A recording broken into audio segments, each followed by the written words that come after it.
Hello everyone, आवाज आ रही है मेरी? अभी आ रही है।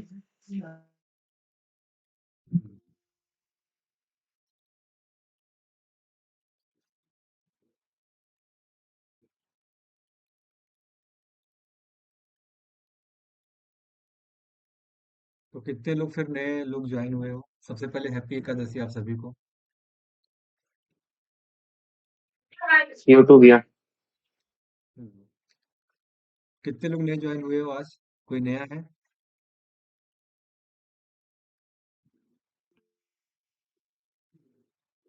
हैप्पी एकादशी अमन। कोई नया है आज? पहली बार ज्वाइन कर रहा है?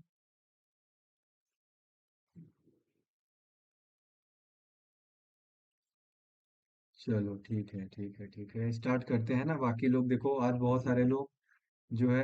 हाँ, अमन। अमन आज पहला दिन है। ठीक है। रिवाइज कर दूंगा क्या क्या चीजें बताया हूँ भी, है ना, बेसिक्स ही बताया हूँ। तो वो चीज मैं बता दूंगा। और बाकी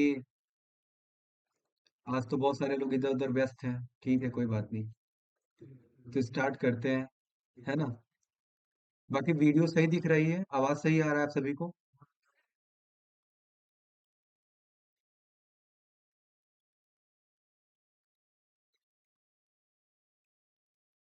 हम्म। बाकी सारा, हर्षित। अभी आवाज आ रही है। हम्म। ठीक है। जी देखो, भैया। कोशिश करो ना, डेस्कटॉप पे देखा करो या फिर लैपटॉप हो, है ना। उस पे आप लोग को सही दिखेगा। अगर मोबाइल पे दिख रहे हो तो रोटेट कर लो मोबाइल को, है ना। अपने हिसाब से आप जूम इन जूम आउट कर सकते हो चीजों को देखने के लिए। तो स्क्रीन आई होप आज आपको सही दिख रही होगी। तो फिर देखो, अमन तुम नए आए हो, है ना आज। तो अभी तक देखो, चीजें मैंने बेसिक्स ही बताया हुआ है ना। कि हम लोग जो है सी प्रोग्रामिंग को पढ़ने जा रहे हैं। आज फाइनली लास्ट डे है डेमो क्लास का। आज आज लास्ट डे है डेमो क्लास का। तो कल से उसके बाद से रेगुलर क्लासेस स्टार्ट हो जाएगी, जैसा कि मैंने बताया है। पहले ये चीज समझ लो यहाँ पे, है ना। ये चीज कि यहाँ पे आपको सी और सी प्लस प्लस, सी के अंदर तो सी तो ठीक है, सी प्लस प्लस के अंदर आपके ऊप्स कॉन्सेप्ट ऐड हो जाते हैं। यानी ऑब्जेक्ट ओरिएंटेड प्रोग्रामिंग। ये चीज आपको जीरो से लेके हीरो तक, मतलब कि from very basics to very advance आपको सिखाई जाएगी। इतना भी एडवांस नहीं कि बस पता चला यही कर रहे हो, है ना। इतना सिखा दी जाएगी ताकि आपको ये सारी चीजें समझ में आ जाए। कि जो भी चीज यहाँ पे, अगर इससे भी और रिलेटेड कोई भी क्वेश्चन है, वो सारी चीजें आपको समझ में आ जाएंगी। तो इस तरीके की चीजें यहाँ पे सिखाई जाएंगी। और दूसरा चीज, जो ये टेम्पलेट है, ये मैंने भेजा हुआ है ग्रुप पे। इसको बताने का ये भी बता देता हूँ मैं, नए हो तो समझने में आसानी होगी फटाफट से। देखो, ये 799 रुपीज इसका चार्ज है। सी का है केवल, है ना। पहले आपको यही लेना है क्योंकि मैं पहले यही स्टार्ट करने वाला हूँ, सी प्रोग्रामिंग ओनली। और ये वाला तो बाद में, अगर आपको दोनों साथ में लेना है तो ये रही इसकी प्राइस। बाकी आपको सी प्रोग्रामिंग मैं कल से स्टार्ट कर दूंगा। तो जिन जो लोग भी इनरोल करने वाले हो, मैं ऑलरेडी बता चुका हूँ कि वो आप लोग को पर्सनली व्हाट्सएप पे मेरे को पेमेंट करने के बाद मैसेज कर दीजिएगा। बस, मतलब जो आपका एडमिन में आपको दिख रहा होगा ना एक नंबर, उस पे आपको मेरे को मैसेज कर दी, मुझ तक पहुंच जाएगा। फिर आपके लिए एक अलग ग्रुप बन जाएगा। जितने लोग इनरोल रहोगे, उतने लोग की कंटिन्यू क्लासेस स्टार्ट हो जाएंगी। बाकी धीरे धीरे अगर और लोग ऐड होते हैं तो अच्छी बात है। हम लोग स्टार्ट कर देंगे अब। जैसा कि मैंने बताया, ये कोर्स का फी है, कोई मंथली फीस नहीं है। तो उस हिसाब से आप लोग एकदम रेडी रहिए, कोई दिक्कत की बात नहीं है। और क्या क्या चीजें हमने बताया? सी के बारे में हमने बहुत सारी चीजें यहाँ पे बताया था, ठीक है। सी के प्रोग्राम के बारे में, कैसा सी प्रोग्रामिंग क्या होती है, कितना इसका बेनिफिट है, वो सारी चीजें हमने बेसिक्स। अभी क्या है, 3 दिन में हमने सी स्टार्ट नहीं किया है, लेकिन हमने लैंग्वेज क्यों नेसेसरी है कंप्यूटर सॉफ्टवेयर इंडस्ट्री में, एक लैंग्वेज को सीखना आपके कोर्सेज के लिए क्यों नेसेसरी, ये सारी चीजें हमने डिस्कस किया था। तो सी के बारे में कुछ इसके फीचर्स हमने बताया था। और यहाँ पे इसकी पोर्टेबिलिटी है, सिंपल है, पावरफुल है, तो ये सारी चीजें हमने डिस्कस किया था, ठीक है। और एक और चीज हमने बताया था कि लैंग्वेजेस को किन कैटेगरीज में, ये ऑलरेडी 2 दिन के अंदर बहुत सारी चीजें हमने डिस्कस किया गया था।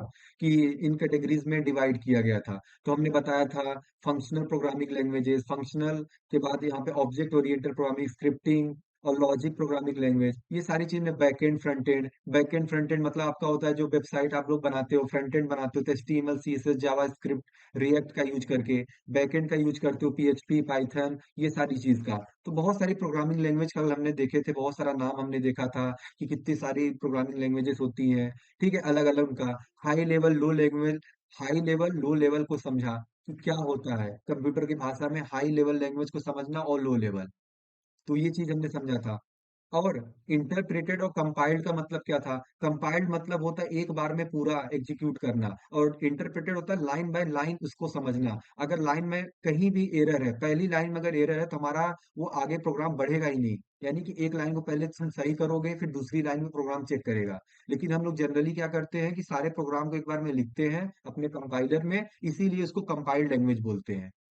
एक बार में लिखते हैं, रन करते हैं, एरर होता है सॉल्व करते हैं, देन अगेन उसको एग्जीक्यूट करते हैं। तो इस प्रकार से कंपाइल्ड लैंग्वेज हो गई। C++, सी शार्प, रस्ट, है ना, अरलान, आप लोग पढ़ोगे आगे चल के, अगर आप लोग का इंटरेस्ट होगा अलग अलग फील्डों में। जैसे सी शार्प जो है गेमिंग के लिए कई लोग इस्तेमाल करते हैं, तो जिनका गेम डेवलपमेंट में आगे उनका रहता है, इंटरेस्ट रहता है, तो सी शार्प का यूज करते हैं। मार्कअप लैंग्वेज आपको बताया, है कुछ नहीं, ये तो हाइपर टेक्स्ट मार्कअप लैंग्वेज का फुल फॉर्म है, जिसमें टैग्स यूज करते हैं। HTML, है ना, HTML और CSS का यूज करके हम लोग क्या करते हैं, वेबसाइट का फ्रंट एंड बनाते हैं, और जावा स्क्रिप्ट से इसके अंदर लॉजिक डालते हैं। ये चीज मैंने कल समझाया था, कोई चीज रिपीट करना हो तो स्क्रिप्टिंग लैंग्वेज यूज करते हैं। ये सारी चीजें मैं बता दिया था। आज हम थोड़ा सा और चीज समझ लेते हैं कि पीओपी, है ना, ये भी बेसिक कॉन्सेप्ट है। पीओपी और ओपी, इसका क्या मीनिंग है, क्या डिफरेंसेस है, मैं आपको थोड़ा सा बता देता हूँ आज। ठीक है, अभी एक लोग और कोई ज्वाइन किया है। हाँ,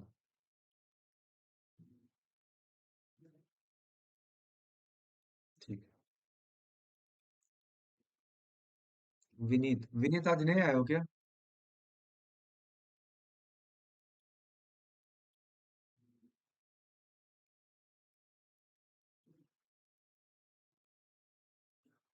हेलो, आवाज आ रही मेरी? हाँ, आ रही है।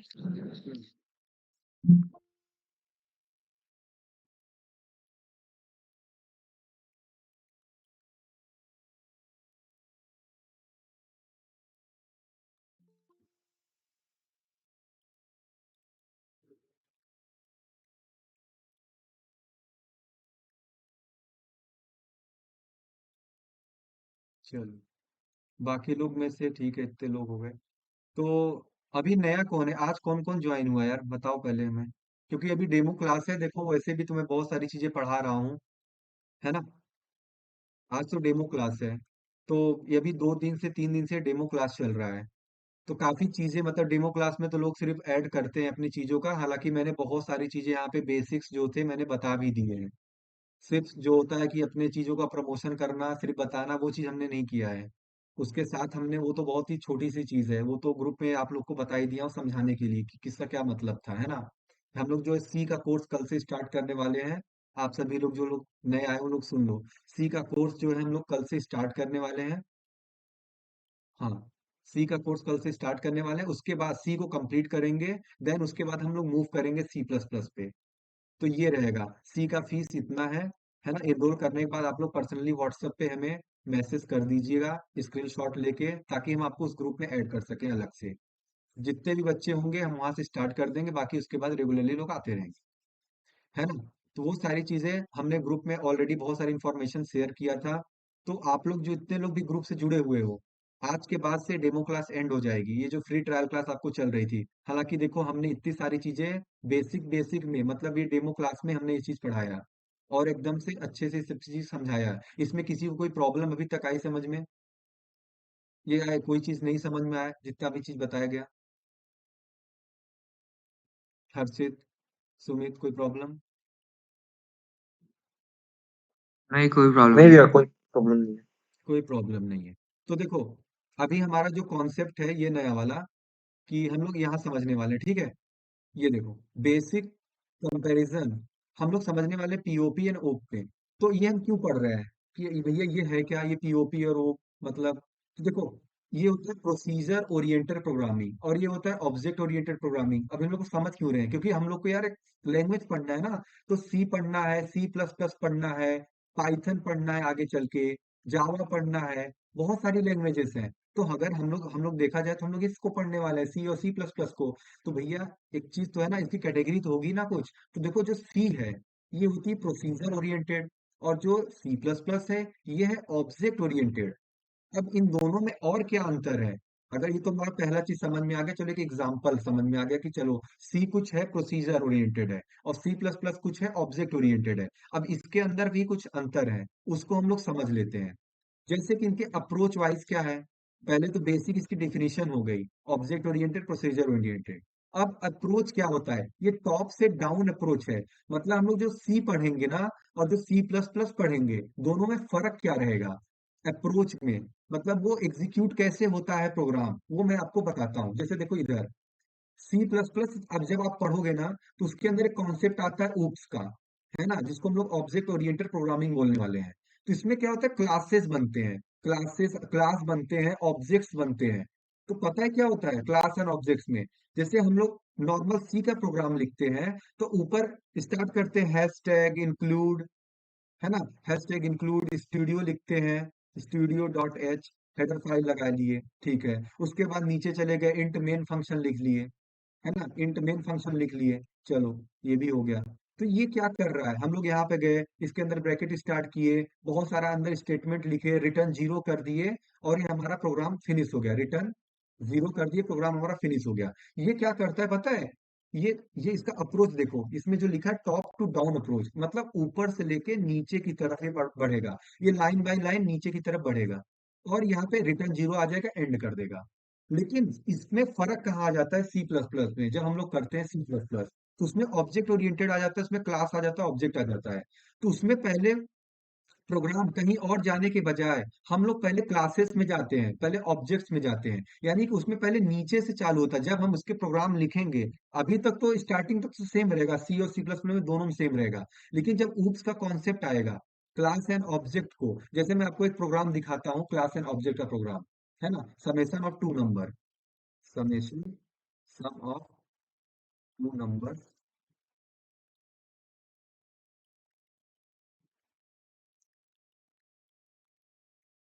यूजिंग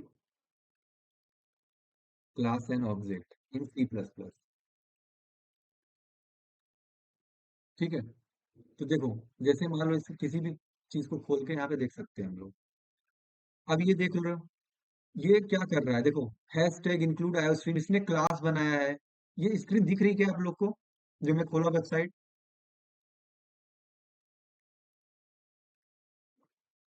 हाँ, दिख रही है। हाँ, फिर सही है। तो यहाँ पे सी प्लस प्लस का कोड लिखा गया है कि क्लास जो है यहाँ पे एडिशन है, ठीक है, प्राइवेट बनाया गया, इंट करके कुछ यहाँ पे वेरिएबल्स बनाए गए हैं इंटीजर डेटा टाइप के, ठीक है। और फिर पब्लिक यहाँ पे एक नया स्पेसिफायर बनाया गया है, प्राइवेट स्पेसिफायर, ये सब बताऊंगा आगे। फिर अभी हम लोग बेसिक समझ रहे हैं, बस थोड़ी थोड़ी चीजें है ना, इन डेप्थ, कि क्या होता है प्रोसीजर ओरिएंटेड, क्या होता है ऑब्जेक्ट ओरिएंटेड। फिर जब हम पर्टिकुलर पढ़ लेंगे कि सी लैंग्वेज को, तब हमको एग्जैक्टली क्लियर हो जाएगी उसकी डेफिनेशन कि किस प्रकार से वो प्रोसीजर ओरिएंटेड था, और किस प्रकार जब हम लोग ऑब्जेक्ट ओरिएंटेड प्रोग्रामिंग पढ़ लेंगे तब आपको ये समझ में आ जाएगा किस प्रकार वो एक ऑब्जेक्ट ओरिएंटेड प्रोग्रामिंग लैंग्वेज है सी प्लस प्लस, क्योंकि वहां पे क्लास एंड ऑब्जेक्ट्स का यूज किया गया है। अच्छा, ये चीज तो ऊपर लिख दिया, ये बन गई क्लास, यहाँ पे आप लोग देख रहे हो सेमी कोलन से एंड कर दिया गया। चलो ठीक है, उसके बाद सेम कहानी स्टार्ट हो गई, इंट मेन फंक्शन। अब सोचो जरा, ये नीचे से ये लिखा गया है ना, आप लोग यहाँ पे एक चीज देख पा रहे होगे, कहाँ गया, हाँ ये रहा ना। एक चीज आप यहाँ पे देख पा रहे होगे, ये क्या लिखा है, बॉटम अप अप्रोच, ये चीज देख रहे हो? ये ऊप्स में लिखा है। ऊप्स मतलब एग्जांपल में देखा जाए तो सी प्लस प्लस में, सी प्लस प्लस एक ऊप्स ऑब्जेक्ट ओरिएंटेड लैंग्वेज है, ठीक है। ये बॉटम अप होता है नीचे से ऊपर, और टॉप डाउन होता है ऊपर से नीचे। तो बॉटम अप लिखा है, नीचे से ऊपर कैसे हो रहा है भैया, ये समझा दीजिए। तो देखो बहुत सिंपल सा चीज है, ये आएगा प्रोग्राम, पता है क्या? ये प्रोग्राम हम लोग को सी में ऐसे ऊपर से चालू होता था, ये अभी ऊपर से नहीं जाएगा। यहाँ से फाइल हेडर फाइल इंक्लूड किया, नीचे आएगा चुपचाप, ये आएगा यहाँ पे इंट मेन फंक्शन पे सीधे, क्योंकि हमारा प्रोग्राम का स्टार्टिंग मेन फंक्शन से होता है ना। दुनिया में याद रखना, कोई भी प्रोग्राम बने उसके अंदर हजार फंक्शंस हो, लेकिन एक मेन फंक्शन ऐसा फंक्शन होता है जो हर किसी प्रोग्राम में होता है। इसी फंक्शंस के अंदर ये एक ऐसा फंक्शन होता है मेन फंक्शन, कि इसके अंदर हम लोग बहुत सारे भी फंक्शन बनाने वाले हैं। देखो ध्यान से, यहाँ पे बहुत सारे फंक्शंस कॉल किए गए हैं। तो इसके अंदर देखो कई सारे यहाँ पे स्टेटमेंट लिखे गए हैं। तो पता है ये क्या करते हैं स्टेटमेंट, ये देखो जैसे एडिशन लिखा है, तो ये एडिशन क्या है भैया, ऊपर देख लेते हैं, ये तो क्लास का नाम है। अच्छा ठीक है, तो यानी नीचे से ऊपर ये कैसे काम कर रहा है समझ रहे हो, क्योंकि यहाँ पे इंट मेन फंक्शन से आएगा, यहीं से हमारा प्रोग्राम स्टार्ट होगा। एडिशन पे जाएगा, एडिशन ऐड लिखा है, तो हमारा ऊपर जाएगा प्रोग्राम, एडिशन क्लास पे जाएगा। समझ रहे हो, मतलब यहाँ से नीचे से फिर ये ऊपर की तरफ जाता है। ये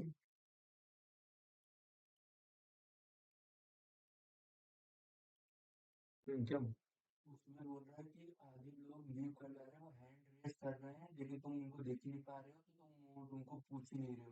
तो उसको तो हैंड रेस कर रहा है, ठीक है। उससे थोड़ा सा इंटरेक्ट कर लो। तो मैं कहाँ पे था? हाँ, तो देखो ये चीज नीचे से ऊपर की तरफ, मतलब कि इंट मेन फंक्शन हमारा यहाँ से स्टार्ट हुआ था, नीचे की तरफ से, ठीक है। इसके बाद ये प्रोग्राम ऊपर की तरफ जाता है, यानी क्लास के, ये चीज समझ पा रहे हो आप क्या, कि किस प्रकार ये हमारा हमेशा फंक्शन कहाँ से स्टार्ट होगा, हमारा प्रोग्राम इंट मेन फंक्शन से स्टार्ट होगा। तो जो इंट मेन यहाँ पे है, तो यहाँ पे अंदर जो भी चीजें लिखी गई हैं, जो भी चीज कॉल किया गया है, उसके बाद प्रोग्राम हमारा वहां पर तक जाता है। यानी कि इंट मेन फंक्शन को कॉल किया, यहाँ पे मेन फंक्शन से स्टार्ट हुआ। इसके अंदर एक एडिशन नाम का क्लास बना हुआ है, जो कि ऊपर हमने डिफाइन किया गया है। और उसी प्रकार अगर हम सी लैंग्वेज का देखें, प्रोग्राम सी लैंग्वेज का, तो इसमें कोई ऐसा काम ही नहीं होता। इसमें ना क्लास है ना ऑब्जेक्ट है, और इसीलिए ये एक ऑब्जेक्ट ओरिएंटेड प्रोग्रामिंग नहीं है। एनी डाउट किसी को अभी तक?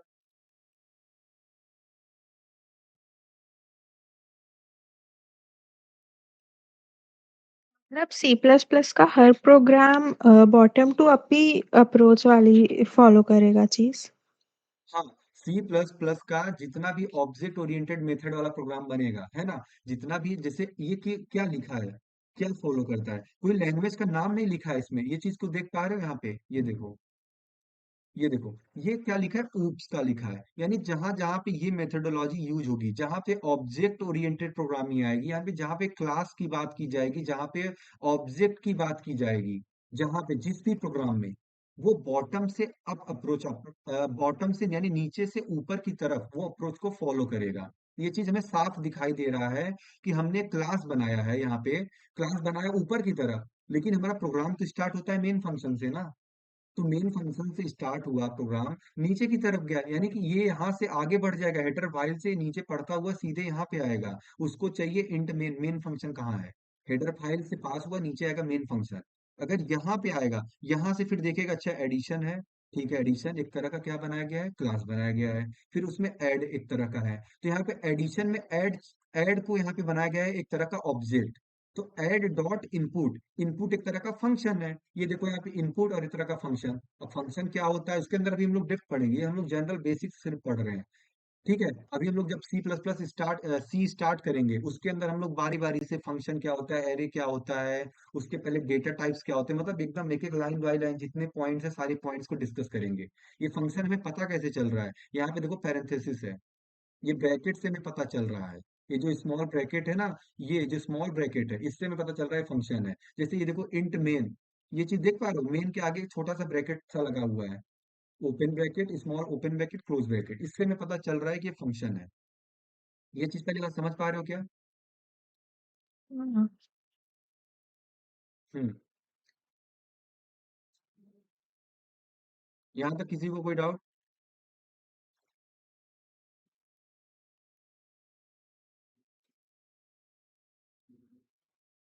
फिर अगला क्या लिखा है, ये टॉप डाउन अप्रोच हो गया, बॉटम अप हो गया, ठीक है। अब क्या है, बेसिस क्या है, इसका मेन फोकस क्या होता है, और प्रोसीजर ओरिएंटेड का, ये नॉर्मल सी थ्योरी है ना, ये कॉन्सेप्ट है। जब हम इसका यूज करते हैं तब हमें जाके एग्जैक्टली समझ में आता है, जब हम प्रैक्टिकल करते हैं। अभी क्या है, कुछ टर्म्स एंड नाम है, बस इसका एक वही थ्योरेटिकल चीज है। जब हम एक्चुअली प्रोग्राम करेंगे, कोड करेंगे, जब हम फंक्शन बना रहे होंगे, अब जैसे यहाँ पे लिखा है क्या है, नो एक्सेस स्पेसिफायर ऑब्जर्व, एक तरह का टर्म लिख दिया। अब इसके पहले ये समझना पड़ेगा एक्सेस स्पेसिफायर क्या होता है, स्पेसिफायर क्या होता है। फिर उसके बाद हमें ये समझना पड़ेगा वो कितने टाइप्स के होते हैं। तो जैसे कि ऑब्जेक्ट ओरिएंटेड प्रोग्रामिंग में तीन टाइप के होते हैं, पब्लिक, प्रोटेक्टेड, प्राइवेट। अब इनका अलग अलग यूज है, वो चीज समझाई जाएगी। डिवीजन बेसिस किया गया, डिवीजन बेसिस समझा जाए तो लार्ज प्रोग्राम को डिवाइड कर दिया जाता है फंक्शंस में, लेकिन यहाँ पे जो पूरा प्रोग्राम होता है उसको डिवाइड कर दिया जाता है ऑब्जेक्ट में। अब कहोगे भैया ये चीज अभी तो उतनी समझ में नहीं आ रही, अभी तो सिर्फ शब्द लग रहे हैं।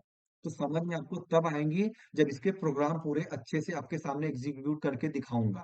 तब लगेगा अच्छा ये ऑब्जेक्ट बन रहा है, ये फंक्शन बन रहा है। अभी तो सिंपल आपके लिए सिर्फ ये थ्योरी है, जो स्टार्ट होने से पहले थोड़ी सी चीजें बताई जाती ताकि दिमाग में, अभी तो ऐसा लग रहा है ना कि चलो कोई बात नहीं, अभी सिर्फ शब्द आपको याद हो जाए वही बड़ी चीज है। जब वहां पे एग्जैक्टली मैं आपको बता रहा हूँ तभी तब आपके दिमाग में वो चीजें वहां पे रन करेंगी, ठीक है। फिर उसके बाद आता है ओवरलोडिंग या पॉलीमॉर्फिज्म। देखो ये ऐसे कॉन्सेप्ट है ना, ये थोड़े ऐसे डेप्थ कॉन्सेप्ट है, ये स्किप करके लोग सीधे आ जाते हैं यहाँ पे, सीधे मैं बता रहा हूँ ना, प्रोग्राम लिखवाना स्टार्ट कर देते हैं। ये ऐसे डेप्थ कॉन्सेप्ट है जो चीजें छूट जाती हैं, या शायद ऐसे मतलब हल्के में निकाल देते हैं, क्योंकि थ्योरेटिकल चीजें रहती हैं, क्या ही फर्क पड़ता है। लेकिन ये डिफरेंसेस पता होने बहुत जरूरी है। फिर यहाँ पे आता है क्या, ओवरलोडिंग और पॉलीमॉर्फिज्म। ये भी कुछ ऐसे टर्म्स हैं, इसमें ना ओवर फंक्शन का ओवरलोडिंग होता है ना ऑपरेटर ओवरलोडिंग होता है। लेकिन इसमें ऑब्जेक्ट ओरिएंटेड प्रोग्रामिंग में ओवरलोडिंग होता है फंक्शंस का, और इसमें कंस्ट्रक्टर का कॉन्सेप्ट आता है, ऑपरेटर का कॉन्सेप्ट आता है। अब ये सब जब टर्म्स अभी बस इतने याद कर लो कि कुछ ऑपरेटर होते हैं कुछ कंस्ट्रक्टर होते हैं। जब आएंगे एक्चुअल में, जब इनका प्रोग्राम लिखूंगा आपके सामने, तब आपको ये चीजें समझ में आएंगी। उसी प्रकार फिर इनहेरिटेंस का कॉन्सेप्ट है। इनहेरिटेंस क्या होता है, इसमें कोई इनहेरिटेंस का कॉन्सेप्ट ही नहीं है सी लैंग्वेज में। सी लैंग्वेज बहुत ही सीधा है यार, इसमें सोचो ना सिर्फ 32 इंग्लिश के कीवर्ड्स हैं, बस 32 इंग्लिश के कीवर्ड्स आपको पढ़ने हैं। इसी से आपको पूरी सी लैंग्वेज आप कर लोगे, इतना सा ही है सी लैंग्वेज। और इसी से आगे फिर डिराइव हो जाएगा सी प्लस प्लस। जितना इसमें कीवर्ड्स यूज हुए हैं, यही सेम कीवर्ड्स जो है सी प्लस प्लस में आगे बढ़ जाएंगे, और थोड़े से उसमें नए कीवर्ड आ जाएंगे, बस इतना सा ही तो है। और उसमें डेटा हाइडिंग, अच्छा ये भी, ये चीज समझ पा रहे हो कि सी से सी प्लस प्लस की तरफ क्यों मूव करना पड़ा। क्योंकि यहाँ पे देखो कोई प्रॉपर वे नहीं था डेटा को हाइड कर सकूं, डेटा की इनसिक्योरिटी ज्यादा थी। लेकिन यहाँ पे तीन मोड बना दिए गए, डेटा को हाइड करने के तीन मोड बनाए गए, पब्लिक प्राइवेट एंड प्रोटेक्टेड। इस तरीके से क्या हुआ, हम डेटा को सिक्योर कर पाए। तो ये जरूरत थी कि हमें प्रोसीजर ओरिएंटेड से ऑब्जेक्ट ओरिएंटेड की ओर बढ़ना था। ये हमें जरूरत प्रोवाइड, मतलब ये हमें जरूरत समझ में आई। और इन बेसिस पे सी पीछे चल रहा था थोड़ा सा, और इस वजह से हमें आगे जरूरत थी ऑब्जेक्ट ओरिएंटेड प्रोग्रामिंग की। तो ये कुछ डिफरेंसेस ऐसे थे कि जो बताते हैं प्रोसीजर ओरिएंटेड प्रोग्रामिंग और एक ऑब्जेक्ट ओरिएंटेड प्रोग्रामिंग में क्या क्या डिफरेंसेस हो सकते हैं। अभी सिर्फ ये आपके लिए टर्म्स है, थ्योरी है ना, सिर्फ आप कम से कम इसके नाम इतने पता होने चाहिए जो टर्म्स मैं बता रहा हूँ, बस। पॉलीमॉर्फिज्म कुछ एक शब्द है, एक इनहेरिटेंस कुछ वर्ड है। यही तो पूरा मिल के आपका बनेगा ऑब्जेक्ट ओरिएंटेड प्रोग्रामिंग। तब आपको पूरी चीजें समझ में आ जाएंगी। क्लियर हो रही है चीजें यहाँ तक? ऐसा मत सोचो अभी कि कुछ ऐसा चीज है कि यार ये तो मतलब कुछ दिख नहीं रहा है, कुछ एग्जाम्पल में नहीं दिख रहा है, तो समझ नहीं आ रहा है। ये ऐसा सोचो कि कुछ अभी टर्म्स हैं, बस अभी बेसिक चल रहा है, क्योंकि डेमो क्लास है। अभी जब हम लोग स्टार्ट कर देंगे ना एकदम से, जब वहां से इंट मेन फंक्शन लिखना स्टार्ट करेंगे, एक एक प्रोग्राम बनाना स्टार्ट करेंगे सी का, तब आपको फंक्शंस का कॉन्सेप्ट क्लियर हो जाएगा। आपको स्ट्रक्चर ओरिएंटेड प्रोग्रामिंग क्या होती है, जब स्ट्रक्चर बनेगा तब आपको क्लियर होगा, है ना। अभी तो सिर्फ एक शब्द है ये। फिर ये चीज हो गया। अच्छा जो मैंने इमेज भेजा था, जो हमने इमेज भेजा था व्हाट्सएप के ग्रुप में, कुछ इस तरह का इमेज था, है ना, शायद यही इमेज था। तो ये इमेज बताने का मेरा पर्पज ये था भेजने का, कि आप लोग तो जरा सा ये सोच लेते हो कि किसी कंपाइलर में, है ना, कोई भी आप लोग कंपाइलर डाउनलोड किए हो, मान लो टर्बो डाउनलोड किए हो, या फिर डेव डाउनलोड किए हो, या जीडीबी कंपाइलर आप लोग यूज कर रहे हो। तो हम लोग यहाँ पे क्या करते हैं, या VS कोड हम लोग यूज कर रहे हैं, कुछ भी करते क्या है कंपाइलर में, सिंपल सा कोड लिख देते हैं, है ना, कुछ लिखा code sum of two number का, और चुपचाप हमने रन किया, हमके स्क्रीन पे दिख गया inter first number, inter second number, ये रहा सम, ये रहा दो नंबर को जोड़ के इसने आउटपुट दे दिया इस मशीन ने।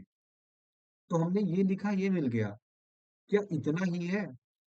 क्या एक्चुअली इतनी ही चीजें हो रही होती हैं कि हमने बस ये लिखा और हमको ये रिजल्ट मिल गया?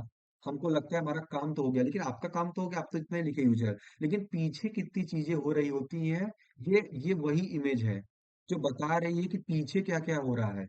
कंपाइलर क्या कर रहा है, असेंबलर क्या कर रहा है, लिंकर का काम क्या है, लोडर का क्या काम है। तब जाके वो सब कुछ मेमोरी में आपके लोड करता है, तब आपको दिखता है एग्जीक्यूट होके, एक फाइल बनती है, तब आपको दिखता है उसका आउटपुट। ये होता है इंटरनल प्रोसेस। मतलब कि आप जो भी लैंग्वेज में, जैसे कि हमने तो ऑनलाइन लिख दिया उसका आंसर मिल गया, वो पीछे भी यही सब चीजें कर रहा होगा। हमने वीएस कोड पे, टर्बो पे, कहीं भी हमने कोई भी कोड लिखा, कोई भी प्रोग्राम लिखा, वो क्या करता है पता है? वो लिखने के बाद, जैसे यहाँ पे हमने सोर्स कोड किसको बोलते हैं? जो चीज हमने सेव किया। जैसे आप लोग को बोला जाता होगा ना कि सी का प्रोग्राम बना रहे हो तो डॉट सी करके सेव करना। सी प्लस प्लस का प्रोग्राम कोई बता सकता है? सी प्लस प्लस का प्रोग्राम जो है किसमें सेव किया जाता है, किस एक्सटेंशन के साथ? Dot CPP. हाँ, डॉट सीपीपी करके सेव किया जाता है, ठीक है। चलो, ये तुम्हें आता है। तो देखो, सी का डॉट सी और सी प्लस प्लस का डॉट सीपीपी, पता है, ये एक्सटेंशन ये बताते हैं कि आपका सोर्स कोड किस में लिखा गया है। अगर आपने गलत किया कुछ इधर का, अगर आपने कुछ और का कोड लिख के डॉट सी में ही सेव कर दिया, सी प्लस प्लस का, तो वो भी रन नहीं करेगा। और जैसे सिंपल है यार, बहुत सारे एक्सटेंशंस हैं, डॉट पीएनजी है, डॉट जेपीजी है ना, डॉट जेपीजी, ये क्या है? ये इमेज के एक्सटेंशंस हैं, ये आपको बताते हैं अच्छा कुछ पिक्चर है, कुछ इमेजेस हैं, ये भेजी गई है ना। डॉट एमपी फोर, ये क्या बताता है, बता सकता है कोई? Dot MP four.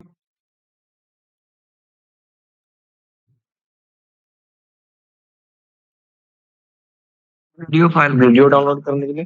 हाँ, जब वीडियो डाउनलोड करते हो तो उसका एक एक्सटेंशन बनता होगा ना, तो वीडियो में कुछ नाम होता होगा, XYZ.MP4 करके। अच्छा, साउंड साउंड जब डाउनलोड करते होगे, अब तो बहुत सारे आ गए हैं, लेकिन एक एक होता है, क्या बोलते हैं उसको? MP3।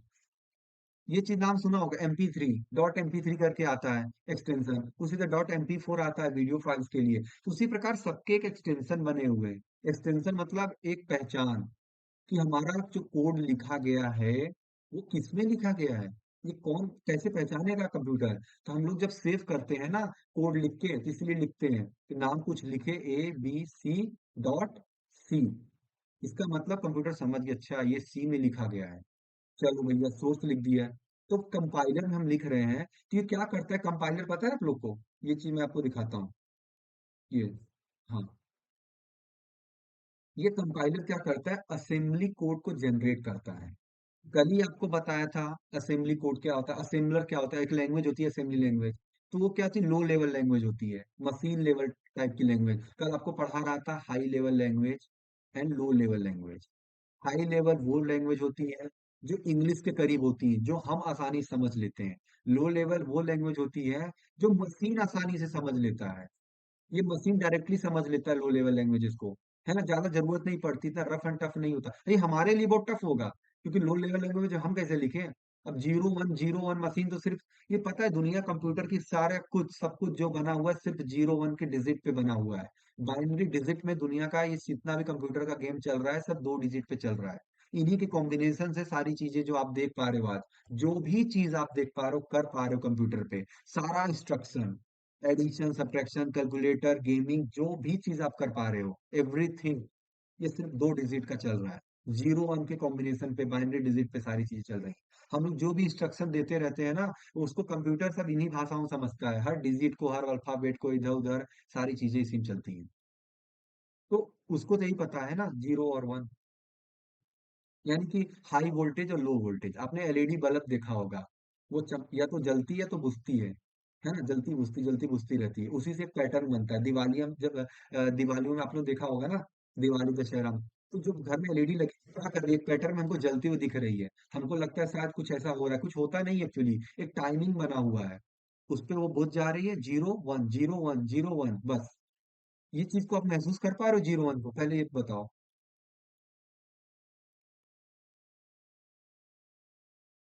हाँ। हम्म। तो जीरो मतलब क्या है, ऑन ऑफ, मतलब हाई वोल्टेज लो वोल्टेज, इसी चीज को वो महसूस करता है कंप्यूटर, बस। क्योंकि वो तो इलेक्ट्रिक, कंप्यूटर का सिंपल सा परिभाषा क्या पढ़े थे बचपन से, computer is an electronic machine. Computer एक इलेक्ट्रॉनिक मशीन है बस, नथिंग एल्स। है ना? जो रॉ डाटा को लेता है, एक इंफॉर्मेशन में कन्वर्ट कर देता है, किसी यूजफुल इंफॉर्मेशन में। यही तो है कंप्यूटर। तो अब आगे क्या हुआ, सोर्स कोड लिखे कंपाइलर में, कंपाइलर ने क्या काम किया कि असेंबली कोड में जनरेट किया, असेंबलर फिर आगे काम आया। ये सब इंटरनल चीजें हैं, इंटरनल, अंदर के काम हो रहे हैं। असेंबलर क्या किया, मशीन कोड को जनरेट किया। लिंकर क्या काम करता है, ये कुछ है नहीं, आपको ऐसा दिखेगा नहीं कि बीच में अच्छा कुछ आ रहा है, कुछ जा रहा है, कुछ हो रहा है। ये सब इतने सेकंड में काम होता है, पता ही नहीं चलता कौन चीज कब क्या हो गया, पता ही नहीं चलता। जैसे एक विंडो स्टार्ट होता है तो पता ही नहीं चलता क्या हो रहा है, सामने बस वो दिख रहा है। जैसे आप लोग विंडोज 10 या विंडोज 7 आप कभी नहीं स्टार्ट किया होगा आप सबने, तो विंडोज 7 की एक स्क्रीन आती थी, है ना? वो जो विंडोज 7 का लोगो होता है, वो फ्लैश करता रहता था धीरे धीरे धीरे धीरे धीरे धीरे। उसके बाद का विंडोज स्टार्ट हो जाता है। तो हमको पता ही नहीं बैकग्राउंड में क्या हो रहा है, बस ऐसा बैठे रहते हैं, ऐसा लगता है कुछ तो चमक रहा है, कुछ देर में स्टार्ट हो जाएगा। बट एक्चुअली में चीजें पीछे चल रही होती हैं। वो सारे ड्राइवर्स को, सारे फाइल्स को, सारी लाइब्रेरीज को लिंक कर रहा होता है, एक अंदर का प्रोग्राम रन कर रहा है। ये इंटरनल चीजें हैं, ये दिखती नहीं है ना, समझ में आती बाहर से। तो असेंबलर के बाद काम आएगा लिंकर का। और लिंकर के अच्छा, लिंकर के बाद क्या होगा, लोडर का काम आएगा। लोडर क्या करता है, मेमोरी में लोड भी तो करना है, जो आपने लिखा है इसको लोड भी तो करेगा कुछ ना कुछ। आखिर कहाँ पे लिखे हो तो कहाँ पे रन करेगा, सारा खेल तो मेमोरी में चलेगा ना। तो मेमोरी में लोड करने के लिए लोडर यहाँ पे काम करता है, लोड कर देता है सब कुछ मेमोरी में। यानी इतने स्टेप्स के बाद आपको एक आउटपुट दिखता है। समझ रहे हो? जैसे आप लोग कोई भी डाउनलोड करते होगे फाइल, कोई भी जैसे कि गेम डाउनलोड करते हो, कोई भी सॉफ्टवेयर डाउनलोड करते हो, उसका एक्सटेंशन क्या रहता है आपको पता है? देखा है कभी ध्यान से किसी ने? कंप्यूटर में जब कोई सॉफ्टवेयर डाउनलोड करते हैं, कोई ऐप डाउनलोड कर रहे हैं, है ना? तो उसका एक्सटेंशन क्या रहता है, देखा है आपने? कौन सी फाइल एग्जीक्यूट होती, कौन सी फाइल रन होती है? ये चीज नहीं पता होगा, है ना? देखो मैं बताता हूँ। पता है, मतलब पता भी है लेकिन नहीं भी पता है, कैसे बताऊं? देखो, डॉट ई एक्स ई, ये नाम सुना है डॉट ई एक्स ई फाइल का? कोई भी चीज आगे लिखा रहेगा उसके एग्जीक्यूटेबल फाइल, क्या? एग्जीक्यूटेबल फाइल रहता है जो। हाँ, एग्जीक्यूटेबल फाइल। तो ये वही डॉट ई एक्स ई फाइल है, जो एग्जीक्यूटेबल फाइल हमको मतलब समझ में आ रहा है ना, तो वही डॉट ई एक्स ई फाइल नाम से बनती है। तो ये चीज बनाता है, जब तुम भी याद रखना, जो कोई भी सोर्स कोड लिख के कंपाइल करोगे, कंपाइल करते ही उसकी एक exe फाइल बनेगी, और वही एक्चुअली रन होती है, एग्जीक्यूटेबल फाइल। तुम सोचो ना, तुम्हारा प्रोग्राम रन कैसे हो रहा है? तुमने एक सॉफ्टवेयर बना दिया भाई। समझो ना, एक सॉफ्टवेयर का हमने अभी बताया ना, सॉफ्टवेयर का क्या है, डॉट exe है। तुमने क्या बनाया, एक प्रोग्राम लिखा, सम का प्रोग्राम बनाया, सम बनाया, डिफरेंस बना दिया, प्रोडक्ट बना दिया, और फिर उसके बाद तुम्हारा क्या हुआ, डिवीजन बना दिया। ठीक है, मल्टीप्लिकेशन, डिवीजन, एडिशन, सब्ट्रैक्शन, इन सब का प्रोग्राम बना दिया एक ही में। तो क्या एक कैलकुलेटर की तरह नहीं हो गया? तुम इस प्रोग्राम को कहीं भी स्क्रीन पे ले जाओ, तुम अपने कॉलेज की स्क्रीन पे ले जाओ प्रोग्राम, तो अपने घर पे ले जाओ, अपने दोस्त को शेयर कर दो, वो जब भी रन करेगा तो क्या वो एक कैलकुलेटर की तरह नहीं काम करेगा? वो कोई भी दो डिजिट देगा, वो इसका सब ये फाइंड करके दे देगा आंसर। तुमने उसको एक सॉफ्टवेयर नहीं दे दिया, लेकिन तुम्हें लग रहा है मैंने एक प्रोग्राम दिया, क्योंकि सही बात है, तुमको सिर्फ सोर्स कोड दे देते हो। तो जो exe फाइल होती है, जानते हो कैसे बनती है? ये रन करना। आज एक काम करना आप सब लोग, आप लोग एक सिंपल सा सम का प्रोग्राम, अगर जिसको भी आता नहीं कोई बात नहीं, अभी जब सिखाऊंगा, अगर जिसको आता है ट्राई करना कि exe का, या फिर जिसके पास में सॉफ्टवेयर हो, कोई सॉफ्टवेयर हो, कोई भी सॉफ्टवेयर, उसके फाइल लोकेशन में जाना, देखना, ढूंढना डॉट exe फाइल है क्या, और देख लेना, उसी पे जब क्लिक करोगे तो सॉफ्टवेयर रन कर जाता है। यही होती डॉट exe फाइल। तो वो ऑटोमेटिक कंपाइलर क्या करेगा लास्ट में जाके, है ना? ये सब चीजें हमें पता ही नहीं, बीच की चीजें, कि ट्रांसलेटर देखो, सोर्स कोड के बाद ट्रांसलेटर आता है, फिर ऑब्जेक्ट कोड बनता है, फिर लिंकर क्या कर देता है, लिंक कर देता है। तो उससे क्या होती है कि एग्जीक्यूटेबल फाइल बन जाती है, यानी डॉट exe फाइल बनती है। यहाँ पे ऑब्जेक्ट कोड होता है, ट्रांसलेटर ट्रांसलेट करने के बाद डॉट ओबीजे फाइल बनाता है, OBJ, OBJ file, object file बनाता है। ये सब इतने डीप कॉन्सेप्ट है ना, कि मतलब शायद शायद टीचर भी कभी कभी ये सब चीजें स्किप कर देते हैं, या शायद नहीं बताया गया होगा। अच्छा तुम बताओ, ये सब आप लोग को प्रोग्रामिंग आज इतना पढ़ाया गया, क्या सब कुछ इतना डीप में या सारी चीजें बताई गई थी क्या, कि अंदर नहीं। इंटरनली काम कैसे होता है? नहीं भैया, नहीं डायरेक्ट वो बताया। लोग कोड लिखवाने लगे थे। बस कोड लिखवाना कोई बड़ी चीज नहीं है, मैं भी तो स्टार्ट कर दूंगा ना, मैं तो कल से स्टार्ट ही करने वाला हूँ। ये इतना मैं इतना सारी चीजें बता क्यों रहा हूँ पीछे, क्योंकि ये इंटरनली कल को कोई तुमसे पूछ दे कि ऐसे हवा में ना रहो, कोर्स लियो भाई, और सी का पढ़ रहे हो, तो कोड पढ़ने से पहले, प्रोग्राम पढ़ने से पहले ये तो थोड़ा सा पता रहे इंटरनली चीजें काम कैसे कर रही हैं। जिसको मैं कब से बोलता रहता हूँ बेसिक इन डेप्थ, उसका मतलब क्या होता है, जो कहीं नहीं आसानी से मिलता, वो भी शायद बता दूं, थोड़ा बहुत समझ में रहे, आप लोग को पता रहे। अच्छी किताबें पढ़ोगे तो ये सारी चीजें लिखी गई हैं, ऐसा नहीं है कि कहीं और से कोई बता रहा है। जब आप ढंग की किताबें पढ़ते हो ना, कोई भी किताब पढ़ो, अच्छी किताब कोई भी पढ़ो, सी के डाउनलोड को बहुत सारे हजारों पीडीएफ है, हजारों हजारों बुक्स है आज के मार्केट में, आज के समय में। तो आप जब भी डाउनलोड करते हो ना, अच्छी कोई भी चीज डाउनलोड करोगे, आपको ये सारी चीजें मिलती हैं उसके अंदर आपको ऐसे शब्द मिलेंगे, कंपाइलर, असेंबलर, लिंकर, लोडर। तब आपको समझ में आएगा कि अच्छा इंटरनली चीजें ऐसे काम करती हैं। इंटरव्यू में कई बार पूछ लेते हैं ये सारी चीजें, लोगों को ये सब हल्की लगती हैं कि ठीक है, ये सब तो बस थ्योरी है, स्किप कर देते हैं, या फिर पढ़ ही क्यों, क्या जरूरत है कंपाइलर। कंपाइलर पे काम तो कर रहे हैं बैठ के दिन भर, और दिन भर क्या, पूरे साल भर करेंगे बैठ के। एक बार ये टॉपिक खत्म हुआ ना, जितना प्रोग्राम मैं आगे बताने वाला हूँ कल से, वो बैठ के करेंगे किस पे, कंपाइलर पे ही तो करोगे भैया। लेकिन जरूरी क्या है कि उनको थोड़ा सा समझ ले इंटरनली चीजें चल कैसे। तो यहाँ पे देखो कुछ लिखा है, थोड़ा थोड़ा मीनिंग, है ना, कि कंपाइलर क्या होता है। ये टूल है जो ट्रांसलेट करता है प्रोग्राम को किसी लैंग्वेज में, इसको क्या, ये एक्चुअली कर क्या रहा है, सिंपल सा इमेज के माध्यम से यहाँ पे आप लोग समझ गए होंगे। Generates assembly code. कोई पूछे कंपाइलर करता क्या है, तो असेंबली कोड एक्चुअली वो जनरेट करता है। बस हमें दिखने के लिए ऐसा दिख रहा है, कंपाइलर क्या करता है, प्रोग्राम को कंपाइल कर, जो हम लिखते हैं उसको कंपाइल करके हमको आंसर दिखा देता है, रन करके आउटपुट, लो भैया हो गया आउटपुट, ये हमारे लिए है। लेकिन एक्चुअली में ये काम ऐसे करता है, ये चुपचाप, ये बस कुछ नहीं करता, ये असेंबली कोड जनरेट करता है। फिर जो अगला काम है, इन भाई साहब को संभाल दिया जाता है, असेंबलर, तुम काम करवाओ, तुम काम संभालो। ये मशीन कोड जनरेट करते हैं, मशीन कोड, क्योंकि तुम समझो ना, तुमने जो प्रोग्राम लिखा है, ये जो प्रोग्राम तुमने लिखा है, किस लैंग्वेज में लिखा, हाई लेवल लैंग्वेज में लिख दिया।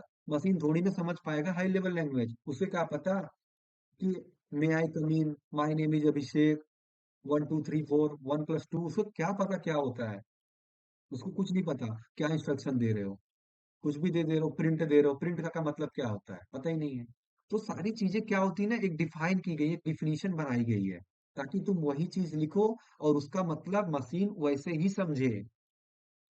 तो इसीलिए कंपाइलर बनाया गया है, कुछ इसमें प्री डिफाइंड कीवर्ड्स बनाए गए, ताकि भैया तुम जब इंक्लूड लिखो, हैश टैग लिखो, तो उसका एक मीनिंग है पर्टिकुलर, समझ रहे हो, तो उसका एक मीनिंग है। जब आगे हम लोग अभी प्रोग्राम स्टार्ट करेंगे, पहला स्ट्रक्चर जब देखेंगे, सी प्रोग्राम का स्ट्रक्चर, कल से, है ना, मंडे टू फ्राइडे जो क्लास है हमारी, इसमें हम लोग अभी, आज थर्सडे है, कल फ्राइडे हो जाएगा, तो जो हम लोग कल से क्लास स्टार्ट करेंगे अपनी बेसिक वाली, उसमें हम बताएंगे आपको कि जो स्ट्रक्चर होता है किसी प्रोग्राम प्रोग्राम का, उसमें क्या क्या चीजें होती हैं, उन हर एक लाइन में क्या क्या मीनिंग है उनकी, वो भी चीज हम आपको बताएंगे।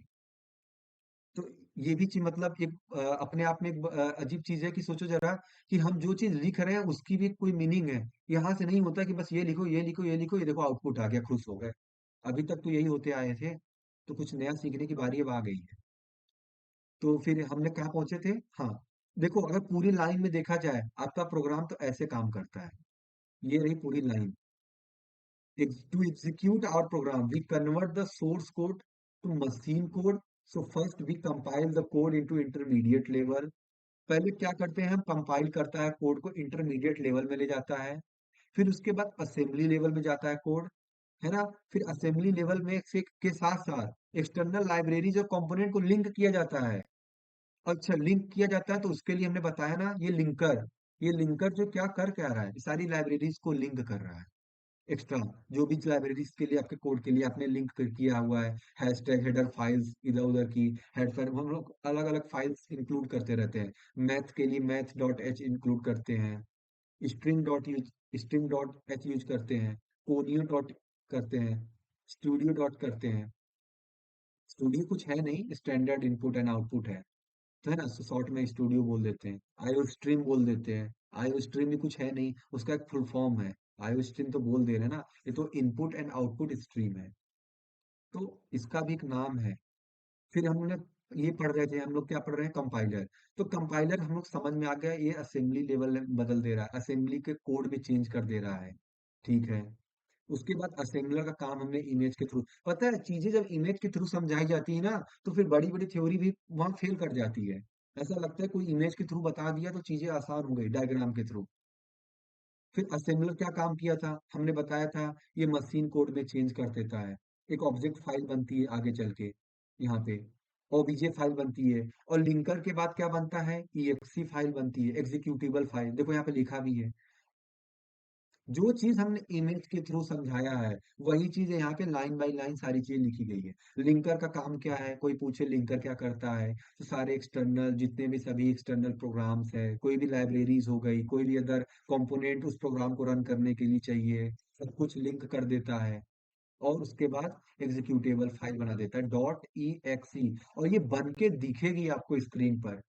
जब मैं प्रोग्राम बनाऊंगा ना, तो याद रखना, एक सोर्स फाइल बनेगी डॉट सी जिसके नाम से मैं सेव करूंगा, और एक ईएक्सी फाइल भी बनेगी, वो भी मैं आपको दिखा दूंगा, उसी सेम नाम से बनेगी, याद रखना। डॉट ओबीजे हमें नहीं दिखने वाली, वो इंटरनली बन के तुरंत कन्वर्ट हो जाएगी ईएक्सी में। ये जाएगा इसमें, ये जाएगा इसमें, डॉट ईएक्सी में कन्वर्ट हो जाएगा। ठीक है। यहाँ तक किसी कोई प्रॉब्लम? हाँ भैया। चलो बढ़िया। फिर वही है, आगे लोडर की कहानी है। लोडर लोड कर देता है सारे कोड्स को मेमोरी में, जो एग्जीक्यूटेबल फाइल आपकी बनी है सबको मेमोरी में लोड कर देगा। इसके बाद जो है आपका प्रोग्राम रन कर जाता है, जिसको हम लोग आउटपुट बोलते हैं, कि भैया अब हमको आउटपुट दिख गया। तो कुछ है नहीं ये, एक एक्चुअली अलग अलग नाम बने हैं, लोडर, लिंकर। ये एक्चुअली अपने आप में ही कुछ प्रोग्राम है, कुछ सेट्स ऑफ प्रोग्राम है जो चीजें काम करवा रहे हैं। आपके प्रोग्राम को लेके, आपके सोर्स कोड को लेके ये चीजें काम करवाते रहते हैं, कि इसके बाद इसके पास गया, इसके बाद असेंबलर के पास गया, लिंकर के पास गया, लोडर के पास गया। लोडर का क्या काम है, नाम से ही पता चल रहा है, लोडर है तो कुछ लोड कर रहा होगा, तो मेमोरी में लोड कर देता है। सारी चीजें काम कहाँ कर रही है, कंप्यूटर के पास हमारे पास रैम है, रोम है, तो मेमोरी है ना, मेमोरी में तो सारी चीजें सेव है, तो लोड कर दिया मेमोरी में।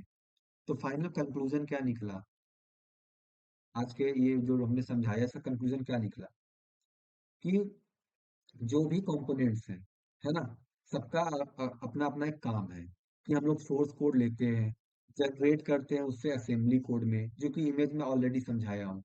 असेंबलर कन्वर्ट करता है असेंबली कोड में, असेंबली कोड को क्या कन्वर्ट कर देता है, मशीन कोड में।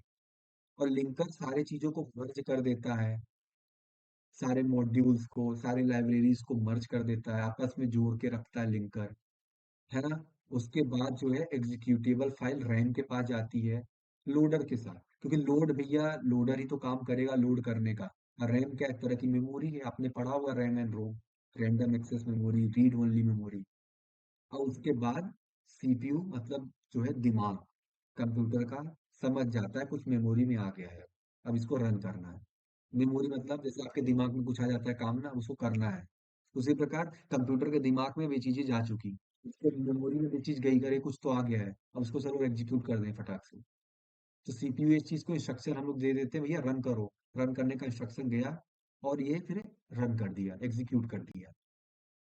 तो ये था आज का पूरा क्लास। किसी को कोई डाउट समझ में आ रहा है? डाउट इन द सेंस कि जो चीजें बता रहा हूँ उसमें कोई डाउट, जो तरीका है उसमें कोई डाउट, वो चीज का डाउट, क्योंकि ये सारी चीजें धीरे धीरे अभी और समझ में आएंगी। कुछ ऐसे वर्ड्स होंगे पहली बार आपने, क्योंकि पहली बार आपने बहुत सारी चीजें यहाँ पे सुना, देखा, समझा, है ना। बहुत सारे लोग आज एकादशी की वजह से भी नहीं आ पाए, या फिर उनको कोई काम पड़ गया होगा, इधर उधर लीव कर लिए होंगे, तो वो सभी चीजें हैं, ठीक है, कोई बात नहीं।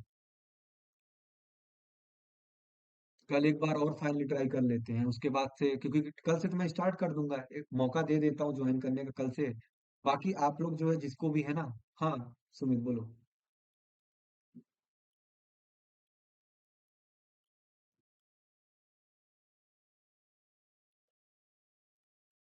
बोलो बोलो। कह रहे थे अगर रिकॉर्डेड वीडियो देखना रहेगा तो कहाँ से देख पाएंगे हम लोग? रिकॉर्डेड वीडियो देखना रहेगा तो उसको हम लोग प्राइवेट करके जिन बच्चों ने फीस पेमेंट किया होगा उनके ग्रुप पे शेयर कर देंगे, ताकि वो लोग देख पाए। बाकी तो फिर आगे मतलब कि जो वो क्लास। लिंक है, क्योंकि इतने लंबे लेक्चर सुनेंगे ना, तो उसका कैसे रहेगा वीडियो फॉर्मेट?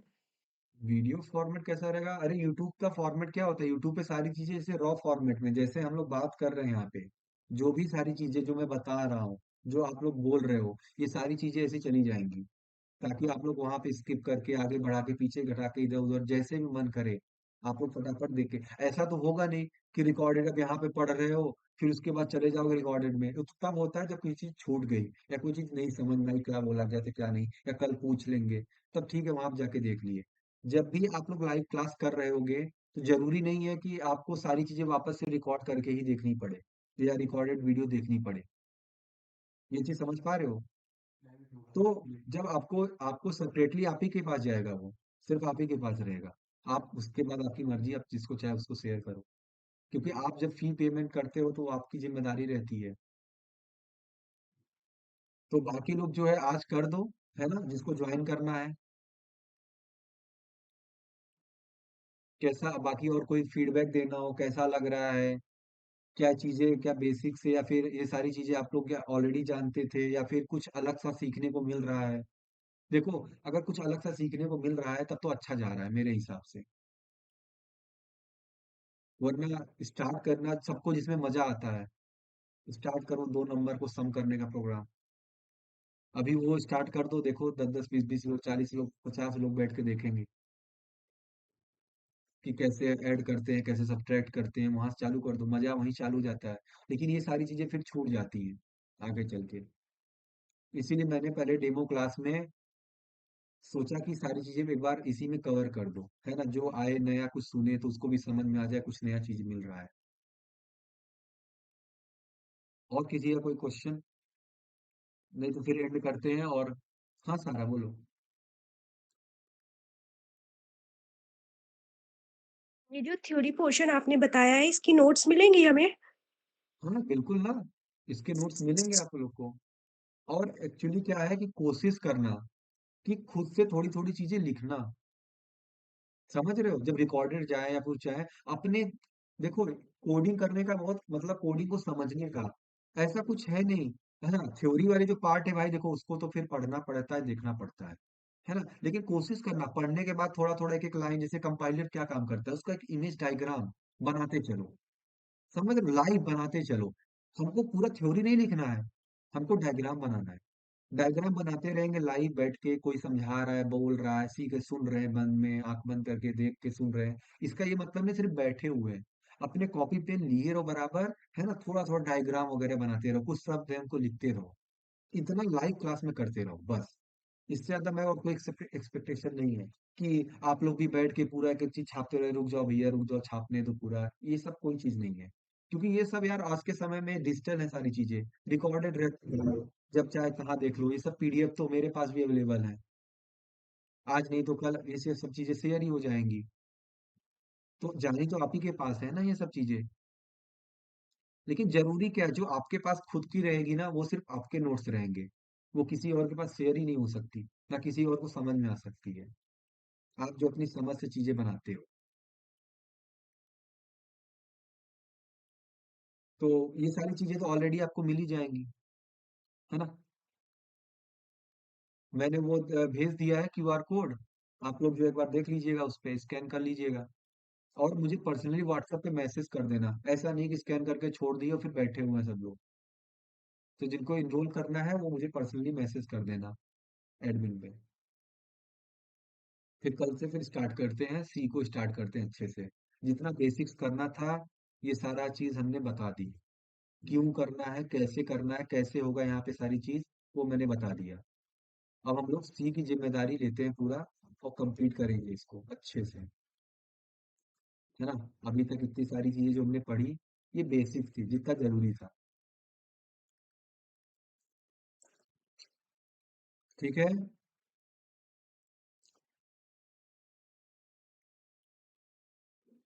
भैया चलो बढ़िया है, बढ़िया। तो फिर ठीक है ना, मिलते हैं फिर कल और स्टार्ट करते हैं सी लैंग्वेज को अच्छे से। बाकी आप लोग जो है वो बता ही दिया हूँ कैसे क्या करना है। एनरोलमेंट फटाफट ले लो ताकि हम लोग इसमें नए ग्रुप में आ जाए। आज तो एकादशी था, ठीक है। कल जो है एक बार और बच्चों को कह देंगे, आने वाले मंडे टू फ्राइडे से हमारी मतलब क्लासेस तो कल से ही चालू हो जाएंगी।